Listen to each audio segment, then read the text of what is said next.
In inverno sembrano scomparire dalla faccia della terra per poi tornare a farsi vive con i primi caldi. Parliamo delle zecche, su cui annualmente l'ULS 1 fa il punto visto che il territorio bellunese ne è particolarmente colpito, tanto che la regione Veneto ha deciso di rendere gratuita la profilassi vaccinale. Ricordiamo che nel nostro territorio bellunese l'anno scorso 50 persone hanno avuto degli esiti, come dire, importanti per quanto riguarda appunto il contatto con le zecche tra la malattia di Lyme e l'encefalite.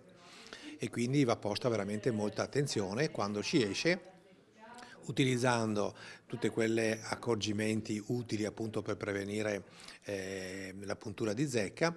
A monte di tutti questi accorgimenti c'è naturalmente la vaccinazione. Zecche, ma non solo. L'incontro promosso dall'ULS 1 Dolomiti è stato anche occasione di parlare di benessere animale in provincia di Belluno, a cominciare dalla sessantina di controlli che annualmente vengono effettuati presso allevamenti prevalentemente bovini, i 90 sopralluoghi tra allevamenti e abitazioni private, per lo più causati da rapporti di cattivo vicinato, il centinaio di controlli dovuti a morsicature e le circa 500 sterilizzazioni annue di gatti appartenenti a colonie feline. Consideriamo che la realtà è ancora abbastanza tradizionale, quindi la gestione, gli allevamenti intensivi non sono tantissimi, sono comunque di media dimensione, questo favorisce sicuramente un'attenzione maggiore all'animale e anche alle modalità produttive, nella modalità d'allevamento, quindi sicuramente il territorio è favorevole per avere un benessere, una gestione